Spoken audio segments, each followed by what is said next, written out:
Good morning, good afternoon, good evening, wherever you are. Thank you so much for joining us today. Thank you for joining us for this session of Thrivers. We are so excited because we have some really great tidbits to share with you this morning or tonight. I don't know what time it is where you are, but I welcome you. Welcome, welcome, welcome, welcome, and thank you for joining us. And if you're joining, please let us know where you are. Let us know where you're tuning in from, so we can say hello to you. So invite someone. I know a couple of people are going to be joining us today, a lot of people, hopefully. And so I'm going to give you a couple of minutes to join and to come on and to share, or to grab a cup of coffee, or whatever it is you want to do in this space of time. Invite someone though. Invite someone. Okay, let me just give you a couple of minutes to invite someone.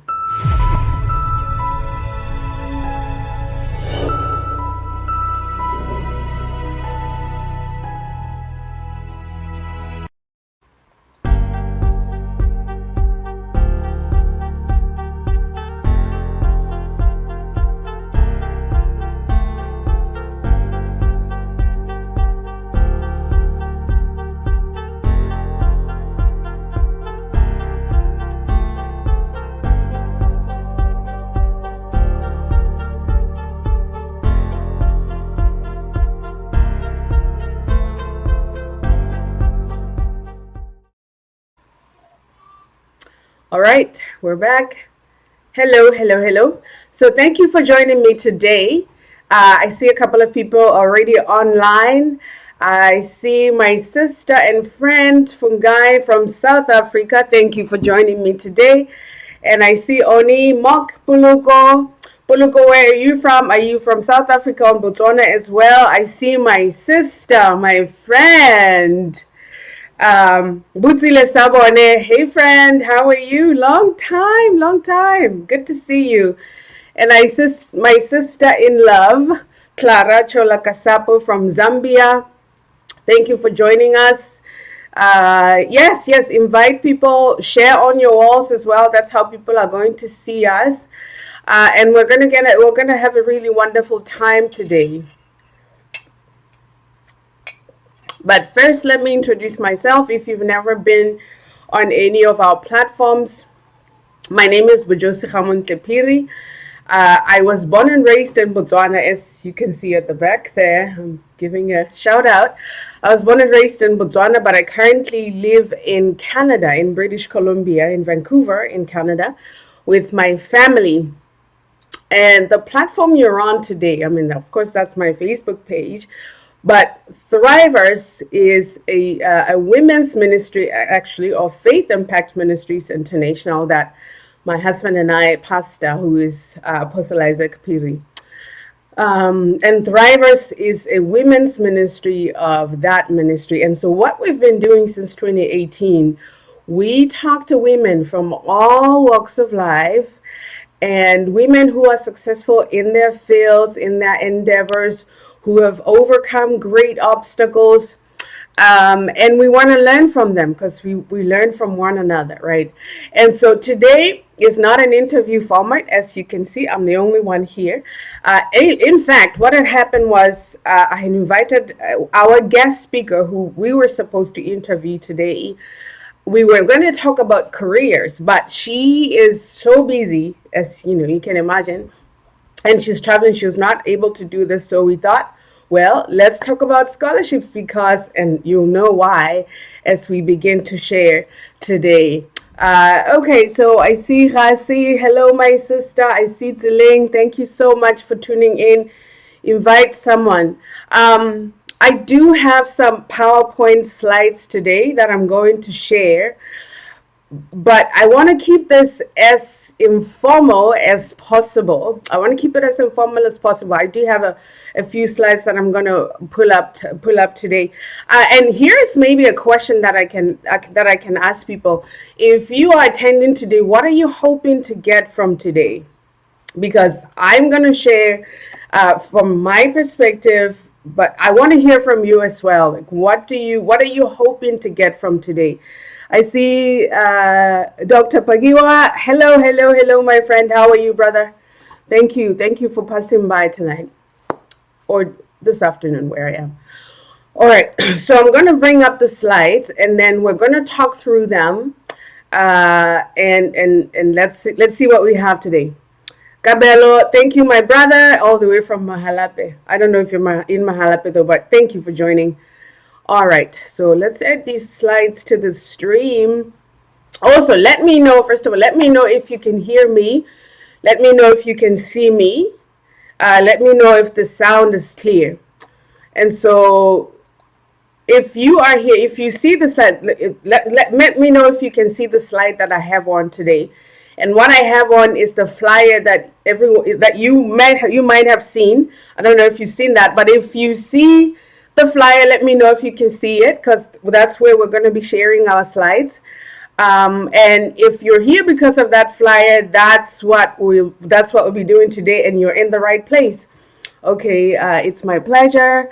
The sound is clear. Okay, wonderful. So the sound is clear. Okay, let's get started. Okay. So to begin, I wanted to go through what we're going to talk about today. We will share, this thing is broken. We will share this, I'll talk about the scope and content of what we're going to discuss today. And I'll introduce myself if in case you're like, who is she? What is she talking about? Where is she coming from? And my reasons for this presentation, and towards the end, we will get into the actual scholarship search. Okay, everything is perfect. Here we can see the slide. Okay, wonderful. Let me try to do this. Okay, wonderful. Okay, so I wanted to, because I want to put a scope or context around what we're gonna talk about today. And what I want to begin with is that there are so many ways, different ways of going about looking for funding or searching for scholarships. And what we're talking about today is just one example of the many, and it's just one way of doing things. So it's not, what we're saying, it's not engraved in stone, and it's not perfect in any way, shape, or form. And also, I want to say that I am using a personal example of what I have gone through while searching for scholarships. So that's this is a practical case study, if you like. It's not a scientific method in any way, shape, or form. And the examples that I'm going to be using are based on health sciences, because that's my field, that's where I'm coming from. And the other thing, let me just sip a little water here. The other thing too is that I got my master's back in 2006, 2008, and then PhD I started back in 2009. So it is possible that what I'm sharing with you today, because it's been a while, first of all, and second, we've had COVID, so things have changed. But having said that, you will still be able to glean some things from today that you can use in your own search. And really, at the end of the day, that's what I want to do, because I don't think myself or anybody can give you an extensive or exhaustive way of going about this. What we're going to do is just give you basic tools of what you can do for yourself in your scholarship search, right? And the last thing I want to say in this part is that you determine your academic or professional journey. It is totally in your hands. There's no other person who's going to do more. And I hope this is received in in the right way. There's nobody's going to do more for you than you can do for yourself, if you understand what I'm saying. Okay, so I'm here rambling by myself. So please leave something in the comments so that I can see that people are there, because I'm just here. I'm like, I don't know if can they hear me, can they understand me. If you hear something that I'm saying that resonates with you, maybe drop it in the comments. That way I know that we're still together. All right, and first of all, that, like I said, this is a personal example. This is my own journey.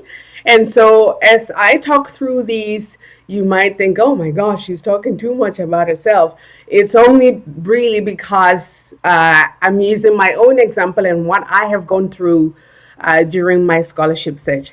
And so basically, by way of introduction, and career-wise, I have a background in Bachelor of Occupational Therapy, which I got from Australia, and that was Botswana government scholarship. So I didn't do much for that one. I mean, we did much, and there was requirements to be fulfilled. Yeah, and so for that one, I all we needed to do was to present what we did, because I went through University of Botswana. If there's anybody who went through that route as well. And so in 2006, I started a master's degree, a Master of Public Health, with a focus on environmental and occupational health from the University of Arizona in the USA. And that scholarship was the one that I searched for myself. And so that's the example that I'm going to use for today. And then I got a PhD from the University of British Columbia here in Canada. And I also looked for that scholarship myself. So that's the journey that I want to share with you. And what I can tell you is that if you are looking for that journey to get into to get a master's degree or to get a PhD, what I can assure you, what I can tell you is that it's a lot of work. And for instance, when I was searching for a master's degree scholarship, I at the time I was working at Princess Marina in Gaborone in Botswana as an occupational therapist. And this is how intense it was. On the weekends, sometimes I would spend the whole weekend, Saturday and Sunday. This was before I became born again, so I wasn't going to church. So I would spend Saturday and Sunday just paging through pages and pages and pages on the internet, on Google, of scholarships and schools and degree programs and what they offer and any financial aid. And we're going to talk about that a little later. So I can tell you that it's a lot of work. And the other thing which I forgot to mention is that I did this when I was in Botswana. So I was looking at scholarships that were tailored for Africans. And so if anybody is here and they're not from Africa or they're outside the continent, that's the context that we're speaking from. Even though what I'm saying today may be applicable to anybody, so that's where we're coming from. Yes. All right. See a comment. Jimson Kimurele says the world of academics has plenty of opportunities, but it requires self-discipline and determination to enter. That is true. You need focus. You need patience as well. Patience and determination. And yeah, it is possible. All right. So let's see the next slide. Okay. And as a way of my professional history, I worked as an occupational therapist in Botswana. I already said that, and then I got a master's degree. My focus my focus of studies actually occupational and environmental hygiene, and so my research has always been occupational exposures of healthcare workers. And right now, I completed my PhD 3 years ago. I work for one of the health authorities in British Columbia here in Canada. And part of my job, or my title, is called Exposure Prevention Specialist. And part of my mandate is to implement a communicable diseases program. And we also do research. Currently, one of the studies that we're looking at is elastomeric respirators that are reusable. As we know, we're all coming from the pandemic at the beginning of the pandemic for healthcare workers in particular. there was very little supplies in terms of personal protective equipment. So our health authority was looking at what to do in that regard to safeguard the stockpiles of N95s. Anyway, but that's a little about what I do. And so then the question might come and say, well, if you are doing research in occupational environmental health or hygiene, what does that have to do with scholarships? And that's a fair question. And the reason why, I'll tell you the reason why. The reason for that is back when I was doing my PhD from 2009, I would get emails from random strangers, people everywhere in the African continent. I even got an email as far as India, people asking to assistance, in applying for scholarships, right? So what I would do, because I it's just my personality. I like to help people. I think we should be able to all help people if we have a chance. So I would sit down with someone and say, okay, let's go through the search. What do you want to do? This is how you can do what you're trying to do. This is how you can get to the next step that you're trying to get. And then the same person would go away and come back 6 months later and say, oh yeah, what did you say I'm supposed to do again? And they would not have done anything at all, but they would come back and say, hey, help me again. And I was like, no, I'm not doing that. And so that's why, the process, I had to go through the process over and over. It was just exhausting. So, and I didn't want to do that. So in the middle of my dissertation, because I was writing my dissertation at the time, I had children. I got married. It's a whole lot. So what I did then, I put together this booklet. It's really a booklet. It's like 50 pages long, and it's an ebook, and it's available on Kindle.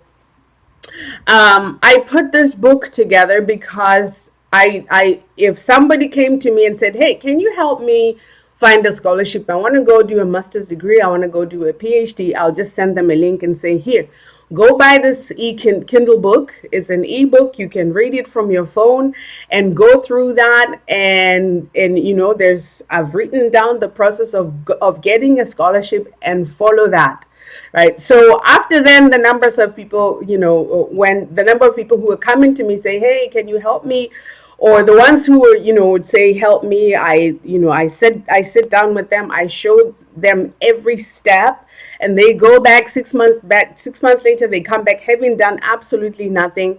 I'll say, you just go read the book. After you read the book and you start the process, then come back to me, and I might be able to help you then if I have time, because nobody has time, right? So, but I do know one person at least who says that they use this booklet. It's a booklet. Don't let that picture fool you. It's like 50 pages. This person said I don't know if he's online today. If you're online today, say hi. I don't want to mention his name. If he said he went back and read everything, because I could tell he read it because he was quoting the things that I wrote in there, and he used it, and he has a scholarship now. He's in the US, but I'm not saying I'm claiming credit for what he did, because he's a really hardworking person, and he has a great network of people around him to help him with these things.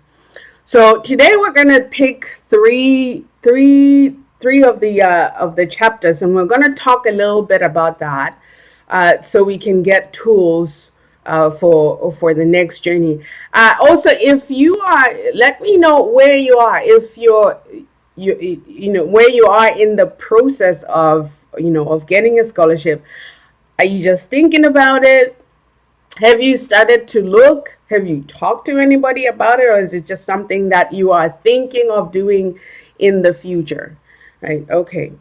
In the next slide, let's see what's there. Okay. So the first thing that you want to do, and let me back up a little bit. Before you get to this part, I suggest that you get a notebook. Get a plain notebook that has nothing in it, and begin to write your process. And the first thing that you need to start writing in that notebook is your why. Why do you want to obtain the qualification that you want to get? Why do you want a master's degree? Why do you want a PhD? What are you going to do with it after you complete? The second thing that you want to think about as you're going through this process, or as you're beginning this process, is your area of focus of study for your master's degree or for your PhD. And what I can tell you is that you want to apply for you want to apply within the area of your study, because I see sometimes, I'm not saying it can happen, but it's better if you have a background. For instance, I came from occupational therapy and kind of diverted a little bit into occupational environmental hygiene, but there was a bridge between those two courses, two subject matters, right? So the link being ergonomics and occupational rehabilitation. So there was a link, even though when I began master's degree, I then realized that there's so much that I don't know, and that might happen. So you want to determine your area of focus, what you want to research in, if it's research you want to do, or if it's a professional degree that you want to get. So you want to determine those things before you start. And also, what is your field of study? You want to ask around, ask your networks, utilize your networks. Is that an area of study that is marketable? After you complete your degree, are you going to get a job? Is that going to make you more marketable, if you like? Is it a field of study that maybe in the next 10 years nobody's even going to talk about it? So you want to get into an area that that is going to be lucrative for you and your family. And the last thing is, are you determined to complete your studies? Because I can tell you, and people can tell you who've gone through graduate degrees, that it's a lot of work. It is a lot of work. You have to put hours and hours of study. There's assignments, there's practicals, depending on what field you're in. So you have to think through those things before you get to the actual search, because you don't want to waste your time. One, you don't want to waste your time. Two, you don't want to waste people's time, right? So you don't want to, for instance, if you have a mentor, right, you don't want to start working on what you're working on, then ask your mentor and leave. I mean, it's just not cool. So you really want to be determined in what you want to pursue and commit to that. I'll give you an example, and this is not about scholarships. I'll give you an example. A couple months ago, I met this lady. This is here in Canada. I met this lady, and she's like, "Oh, you work for this health authority. I've been trying for years to get into that health authority, and I don't know anybody there. And I hear that, you have to know." Anyways, so I said, okay, I will. When I hear of an opportunity in our department, this is one in our department, I'll let you know. And said, "Oh, so I'm so grateful, thank you." And the opportunity came. And then I sent it to her. I said, here it is. Go ahead. And she applied, and then I think she was shortlisted. I don't know. And then she comes back to me and says, I don't think I can do it, so I need to go and continue my school, because I had started it. I'm like, that's a waste of time. So you don't want to do that, right? You don't want to get people to help you, then change your mind and go do something else. It's a waste of time. So when you have determined, you really sit down, if you've searched your soul, this is something that you really want to do, then go ahead with it and ask your networks to help you. I know many people who are really willing to help. I have a couple of friends here, even on Facebook, that I met on Facebook, that are so resourceful that if you approach them, and I have a lot of friends on my timeline who have PhDs in many different areas. So, yeah, okay. I see the comments. Deborah says, "Seems like I am cut." Deborah, what do you mean? Pastor Ginabat, what do you mean by that? So anyways, all right, so you want to really establish your why. Why do you want to do this? What do you want with it? I know, a couple of people who got PhDs. Oh, got back. She's back. Okay. A couple of people who just wanted PhDs because they wanted to be called doctor. What if it's possible. What if nobody calls you doctor? I mean, that's if that's the only reason you want to get a PhD, I don't know. Maybe go do something else. Anyways, all right. So next slide. Okay, so After you have established your why, you've written down in your notebook, write every steps. It helps to go back. For instance, what I'm doing today is because I had written down everything that I'm doing. I wrote that book because I had written down everything I'm doing. So write down everything that you're doing. Record, keep a record of everything that you're doing. Your why, your research questions, everything that you're going through this process, write it down. Even how you feel about it. You know, if there are days where I'm like, oh, I don't want to do this, write it down. It will help you process things. So the first thing that you want to do after you write down your why you want to get why do you want to get a master's degree? Why do you want to get a PhD in the area that you want to get? Is it because you want to contribute to your country? Is it because you want to teach at the university? Is it because you want to earn a higher salary? Is it because maybe you want to go abroad? Whatever reason, write it down, and it is your own reason, and own it. Right. So after that, the next thing you want to do is the proposal. You want to write, even before the application process begins, you want to get your mind around your research proposal. If that's what if that's the path that you're taking of research, you want to think through the type of research that you want to do, why you want to do it, where is it going to be used.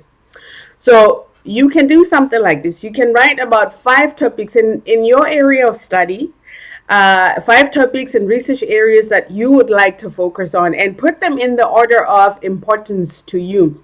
For instance, in that little insert, those were my topics when I think that's when I was studying master's degree, I think, or PhD. I don't know, one of them. So anyway, I wrote down those things. I wrote down those research questions. I think it was research questions because those were the areas that I was interested in learning more about. The first one being identification. I can't see. I don't know if you can see. Identification and quantification of inhalable and respirable particulate matter from a medical waste incinerator from a hospital located in a residential area. And I'm going to tell you why I came up with that topic. So at the time, after my master's degree, I went back to Botswana and I was working for Princess Marina Hospital. At the time, in the hospital, there was this incinerator that, and as you know, Princess Marina is smack dab in the middle of the city. So there was this incinerator that, this where medical waste is put in, and there was this, I would get out of our department, stand outside and see this whole plume of smoke that was going from the hospital to the surrounding areas. I think they've changed now. I think they autoclave now, so they no longer have that waste. I don't think it's there anymore. But at the time, that's what I wanted to study. I wanted to find out if you have this incinerator and this particulate matter that is coming out of this incinerator going into residential areas around the hospital, what is the effect for people who live in the houses surrounding the hospital? So those are some of the things I was asking myself, and I kind of turned them into research questions. So that's how you can get your research questions in your area of study. I don't know what people are kind of studying. Maybe let me know what's your area of study and what are you interested in getting into. Right. So you want to come up with the research questions and objectives, and then you want to read literature, because, the last thing you want to do is to start a research question or research project that has already been done, right? So you want to get into Google Scholar. There are so many open access journal articles on Google Scholar. If you get in the no smoke anymore. Yes. Great. Wonderful. Thank you, Mutusi. Yes, I think I knew that by the time I left, they were autoclaving, so there was no longer that. So you see, if I had studied it back then, because thankfully I didn't study that topic. I think I ended up studying the last one and it was kind of modified. It wasn't exactly that. So if I had studied it then, a couple of years down the line, it wasn't going to be useful. It might have been useful to a different hospital altogether, but it wasn't going to be useful for Princess Marina. So that's how you have to think about, is what I'm doing going to be useful to anybody? Okay, so you want to get into Google Scholar. Write it down if you're writing notes. Get into Google Scholar and research. Put in your keywords, come up with keywords for your area of study, then get into Google Scholar, and see if you can come up with there are so many open access journal articles that you don't have to pay for, and read in your area of study, your research questions, to see if there are any gaps in the literature, because you want to address the gaps in the literature, or you want to do something that is practical for, and there's so many ways of doing that, but that's just one of them. And then after that, because as you're reading the articles, you will see the way that different researchers, come up with their methodologies. You can propose one of those methodologies that, depending on what area of study you're in, because there's different kinds of methodologies. There's quantitative methodologies, like where I'm in my field, and there's qualitative, which is actually, my work was qualitative, even though I'm based in a quantitative field of study. And so then you want to propose how you're going to analyze your data and the significance of your research. Now, let me say this before anybody says, oh my gosh, I don't even know how to do that. The reason why you want to put a proposal, even if it's just one page, is because you want to think through the process that you're going to go through. And also, when you talk to, which is what we're going to get in maybe in the next couple of slides, when you talk to now, when you go to universities, talk to professors, you want to show them that you've already thought about the process that you're going to go through. You've already given it a thought of what you want to do. That's the reason why you want to put a proposal together even before the application. And some universities require a personal statement. A personal statement is more like a narrative of where you come from, where you want to. You can put about your, you can write about your background. If you get online, Google is your best friend. Trust me. If you're searching for a scholarship, make Google your best friend. Google and Google Scholar. So there are so many samples of personal statements online. So if you're even the research proposals, there are so many samples online. You can even, if you can search on Google and search for your specific field of study. Let's say maybe you're doing forestry management. I'm just throwing things out here. I don't know. Forestry management. You can write forestry management research proposal. One page on Google, and it will come up, and you can choose whatever you think is suitable to what you're doing. And obviously, don't plagiarize. Don't just copy and paste what you see, because that's plagiarism, and universities just don't take kindly to that. Right. Okay. So your personal statement as well. You can go online, go on Google, personal statement sample for whatever field. If it's occupational hygiene, like in my field, personal statement, occupational hygiene, samples are going to come up, and you can see how that works. You can kind of see the pattern that they follow, and use that for your own personal statement. Okay, so if you have any questions, please let me know in the comment section. Obviously, we can't cover everything today. It's just to give you a just simple ideas of how to get started if you haven't started, or how to take your search to the next level. Okay, so now we come to the search. Okay, where on earth do you search for scholarships?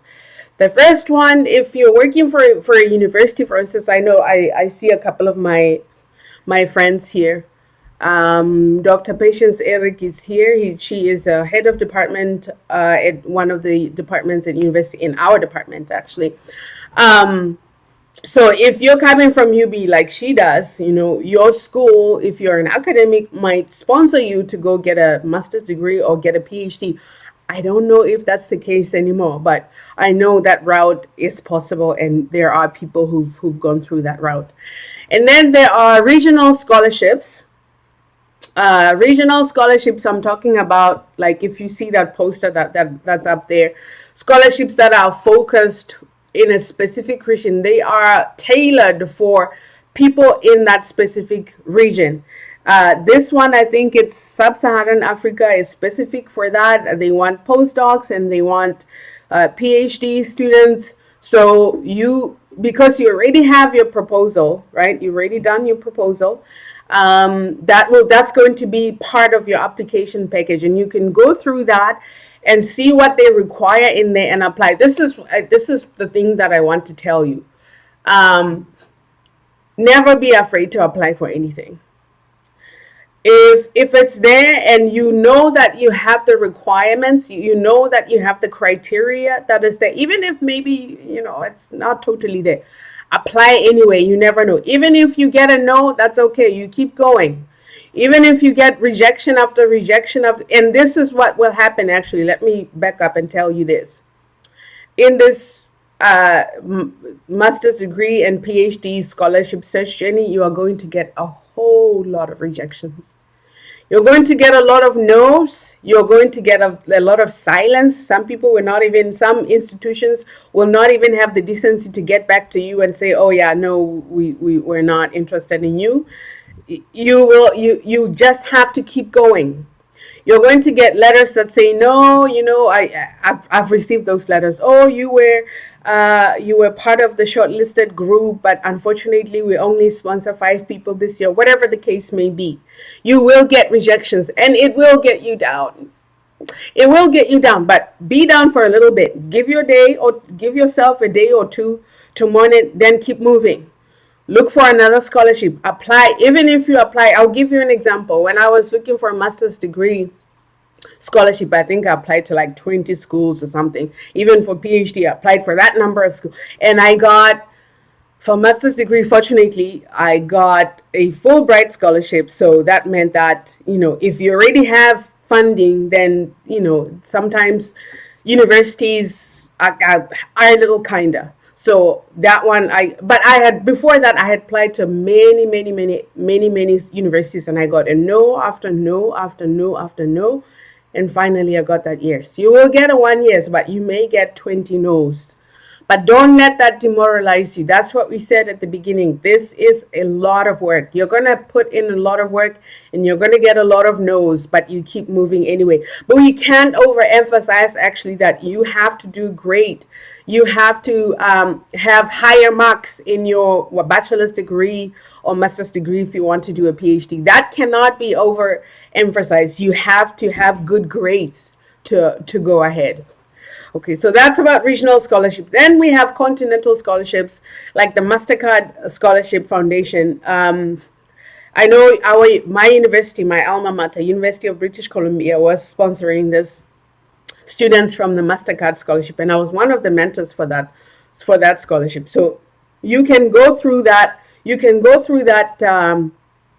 Through that website and see the type of scholarships that they are offering. It may not be you that it is not for you. It's not tailored to you. It may be someone else and then you can let them know, hey, I found the scholarship. You might be interested in this. I saw this and thought you might be interested in this. And then there's international scholarships like the Fulbright, which I was on. The website is there if you want to check it out. And then there are days or times when you have to just go through resources that are online. That website, Opportunities for Africans, has a whole list.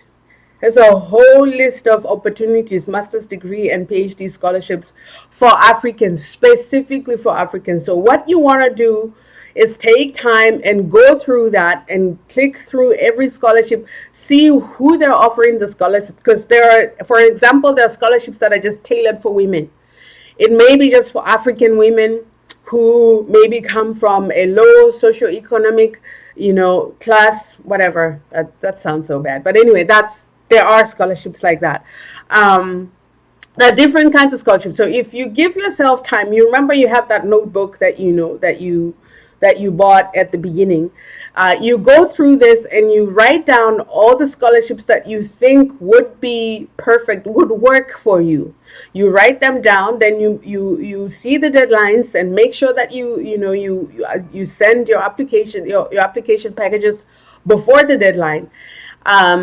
Yeah, so you go through that. It's you have to be patient. It's a it can be a slow process sometimes, but you have to be patient and just go with it.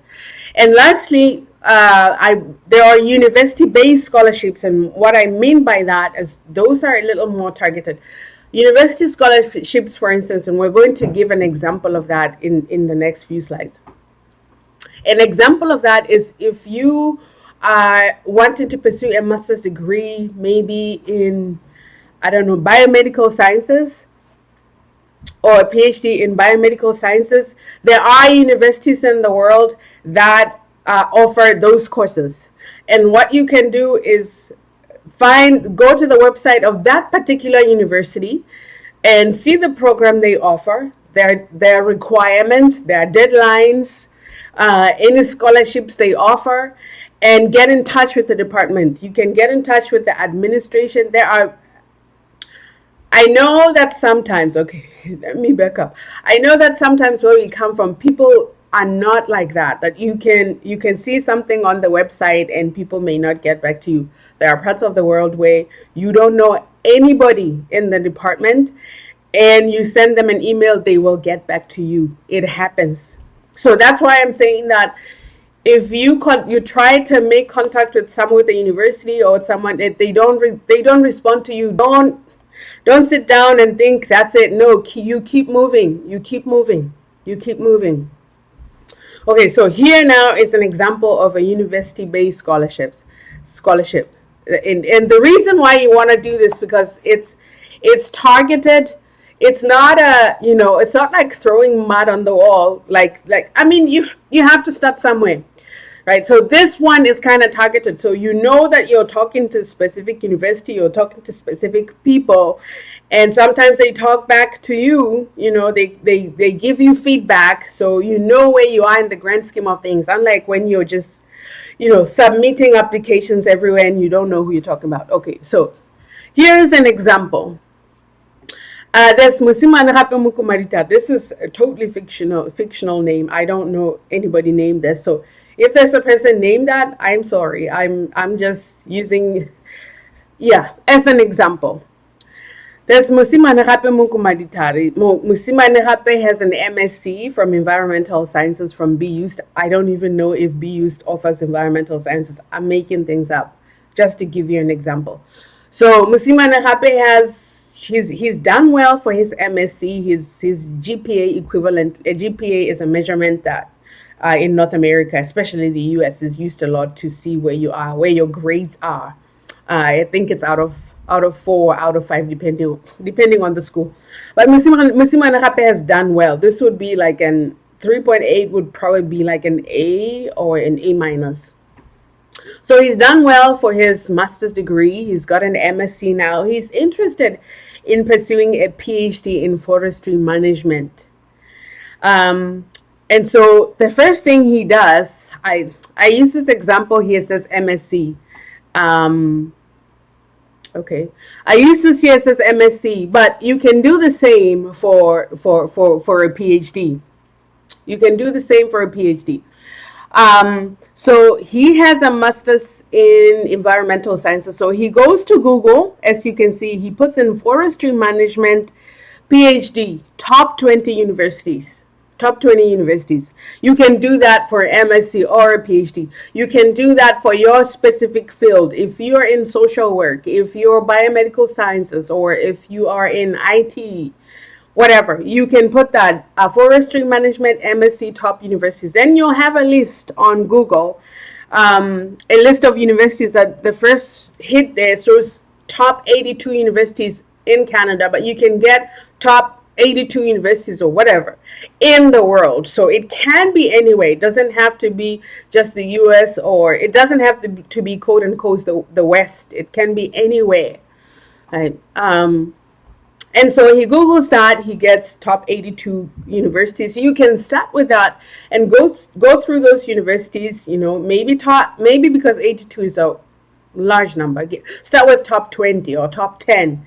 But knowing that if you pick, the Ivy Leagues, that you may not be able to get into those schools. So you want to expand your list a little bit so that it includes universities that are not a little snooty, so to speak.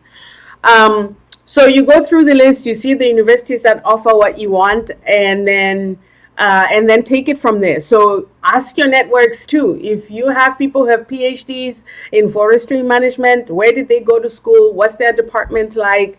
I have a couple of friends who came to UBC because I was at UBC. You know, they emailed me like, hey, I hear UBC has a, department and such. How's UBC? And I would give them my feedback of how UBC is as a school, and they applied and they're able to get in. So utilize your networks, ask your networks, do a university search, narrow down to a couple of universities. As you can see, that green circle. So Musima Nahape has seen a master's of, let's say PhD of international forestry at UBC, at my school. Never mind. So he makes, he's interested in that. So he wants to pursue that. So the next thing he does, he gets into the website and he sees their program, their Doctor of Philosophy program. What does it have? Who is eligible? Does he fit the criteria of the PhD students that they're looking for? So he reads through the program and sees if it's, he goes through the research in the faculty to see if his research, that the proposal that he has already done, matches the research that is in the department, right? And then as he looks through down the page as well, as he looks through the website as well, then he sees that it says Future Forest Fellowships. There's a scholarship for new PhD students that is $70,000 per year. That is able to cover your tuition fees and your boarding fees, accommodation and allowance and all that. So he'll be able to get that for 4 years. I think that's probably the same. Anyways, so it doesn't matter. So he sees that and he is interested in that. And then the next thing Musima Nagape Munkumaditari does is that, he goes through the faculty profiles of the Department of Forestry, and he reads through each one of their profiles to see which one has similar interests to his, right? And all this is happening before he even applies. He's gathering his data before he even applies. So he reads through the faculty research. He locates one member, one or two or three couple faculty members who have similar research to his, and then he goes and reads the publications that they have written, their journal articles, to see what they've written, so that when he talks to them, that way, then you're familiarizing yourself with the faculty members and with the faculty and with the research that they do. He reads through their publications, and when you contact them, you can let them know that I read this article and I saw this methodology and I had a question, blah blah, etc. So it shows that you've done your work. It shows that you've done. Let me tell you this, actually. Let me pause here and say this. Every single time, if you want help from anybody in this journey, if you want help from anybody, when you get to them, you want to show them what you have already done. You want to tell them, okay, I've done my research. I found ABC. I've read this journal article. I found ABC. And where I have a question here. What do I do here? What's my next step here? The last thing you want to do, you don't really want to do this. You don't want to go to somebody and say, hey, and I say this because I get these questions, and I'm pretty sure other faculty members, other researchers would have gotten this. I get a question that says, hey, can you help me find a scholarship? Can you help me find a job? Can you help me find a university? That's not a helpful question. That's not helpful at all. And if you do that, people think, oh, this person is not serious with what they're doing. So you want to really do your work before you go ask another person. You want to write a proposal. So when you want help, you want to get to that person with a specific question. Okay, I did my work. I did A, B, C, D, and I had a question here. Can you help me with this question so that I can get to the next step? If you do that, I don't think you will not get many rejections in terms of people wanting to help you, right? If you just say, oh, help me find a scholarship, that's not helpful. Nobody has time for that. So you have to be very specific with the questions that you ask, and you have to do your work before you go to someone, you approach someone to ask them a question. So here, okay, so let's go back to Musimana Rape. Musimana Rape reads the publications, and then he approaches one faculty member via email, and you want to use formal language. If someone is a professor, you want to say, dear Professor so and so. You don't want to say, hey, Michael, their first name. You don't want to do that. I know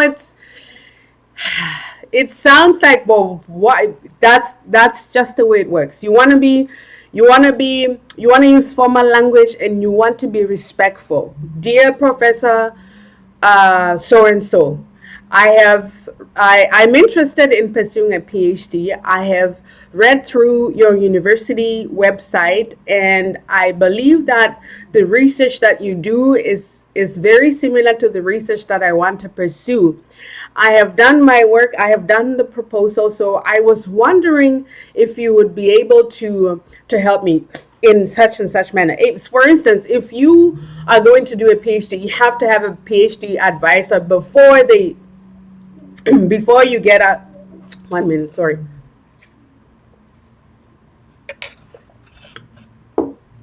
You have to have an advisor before they admit you. I'll give you an example to reel a little bit here.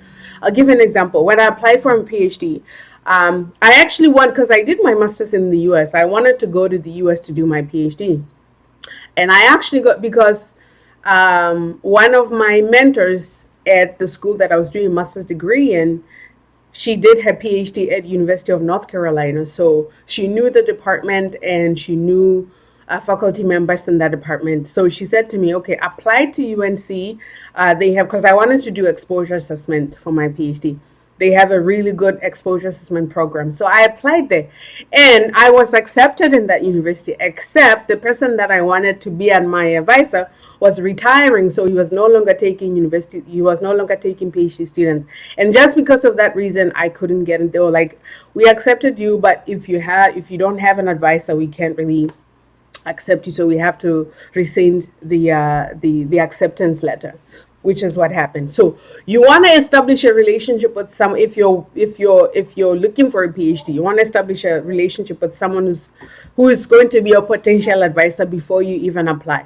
So anyway, Musimana Rape starts a communication with the faculty member and expresses interest and say, this is my proposal, etc., etc. And if you are lucky, they'll get back to you and said, oh, hey, okay, I'll be happy to be your advisor for this. Or you may get a no. Like I said, you'll get a series of no's. You'll get people who won't even get back to you, but you keep going until you get the result that you want, right? So you then, after you communicate with them, you complete your application, you follow application instructions to the letter. There are portals. I think many schools have like different portals where you apply, where you send in your application. So you want to follow those instructions to the letter, All right, so I think I've talked too much. So if you have questions, please let me know. Let me know if you have questions. I think that's it for our PowerPoint slide. So in summary, as we wrap up, the first thing that you want to do is, get a notebook. The first thing is to write your why. Why do you want to pursue a PhD? Why do you want to pursue a master's degree? Be clear, be very clear as to why you want to do that. And the second thing, you write your proposal. Come up with research questions, come up with research objectives, methodology, analysis, and how it's going to be applicable, significance of that research, how it's going to be useful for for the area of study. How is it going to be useful for the country? How is it going to be used for the region? In the grand scheme of things, how is it going to be useful? And then you want to do the scholarship search. Use Google, use your networks. There are regional scholarships. There are international scholarships that are known, Commonwealth, chevening, all of those, you know, competitive. Everything is going to be competitive. You can also list through, you know, go through Google top 20 universities in your field, then pick up a few, then go through them, see if they offer what you want to do. And then for a master's degree, I don't think you necessarily have to email, but you know, you want to know the program that you're applying to. That's basically what I'm saying. And also in the in your search, for instance, hold, let me go back here. Let me go back here. In your search, for instance, if you're in the university's website, go to funding and financial aid. That way you'll be able to see the type of scholarships, if they have scholarships that they're offering. And in your letter to whoever you're emailing, you can ask them about that or not. Yeah, so that's what I wanted to say about that. So I think that, you know, that's about it. If you have, let me know if you have a question. I see Oni Mark Puluko says, wow. Okay. So I hope that has been helpful. I hope that has been helpful. And I'm available if people want to ask questions. Get a notebook. There you go. Get a notebook, write your why, write the proposal, scholarship, know your program. That's it. But it's going to take a lot of work. You're going to be rejected a lot, but keep moving. Use your networks. There are so many people. I know many people who are so resourceful and so helpful, and they're ready to help people who want help. But like I said, you want to present yourself in a way that says to the person that you're asking that you really mean business, you know, because everybody is busy. Everybody is busy. Nobody has time to just, you know. So if you want help from someone, make sure that you've done your work before you get to them, and show them that you're serious. And if, you know, like the person I was telling you about before, who says one of the resources that he used was the little booklet that I wrote. He would, you know, he wrote his proposal, he sent it back to me and said, hey, can you look at this for me? I'll look at it. And I would, you know, insert comments in the Word document and say, ask questions. So how is this related to this and that? And he'll take a week and he'll go and rewrite everything with the feedback that I gave him. Then he will get back to me, you know. So that's how you want to do things. You want to show people that you're serious with this. You're serious, and you will do it. So with that, thank you all so much for today. Thank you for coming by. Do share with someone. Thank you so much for the presentation. Yes, you're welcome. Anytime. Useful info. Okay, wonderful. It's good to know that. It's good to hear that. Thank you all for coming. Yeah, Thrivers, what we're doing to it, Thrivers is a monthly show. So next month, unfortunately, ebook link. Oh, okay. Ebook link. Okay. I will put the ebook link in the comments later on. And you can find it there. Oh, look at Katia. My sister Katia is putting in a plug for the conference. Yeah, so Thrivers, every month we have a guest, a women guest somewhere, and we talk to them about anything. Like the last one we did for May, we had Pastor Zaone Muwati, who's based in Zimbabwe. We were talking about prayer, and we've had my sister Oyeta, who's based in Vancouver. She has this luxury skincare company, and we've talked to her about business, you know, about a thriving business. So you can see that they're in the purple cloth. I'll share that too in the comments. Yeah, so but next month though, we're not having, because we're having a Thrivers conference here in BC, our very first in-person conference. So that's going to be fun. We're not going to have a Facebook Live. We'll have the Facebook Live in August. So if you know anybody who is here in BC, tell them that we're having a conference. It's going to be really good. We're having it at Sheraton Hotel. So we're looking forward to that. Okay, everyone, thank you so much for joining us today. Please share share on your wall so that someone, can get this information too. There's a quote that says we rise by lifting up others. If you share, you're going to be blessed too. You're sharing, someone else is going to share information with you. All right, guys, thank you so much. I'll see you next time. Bye bye.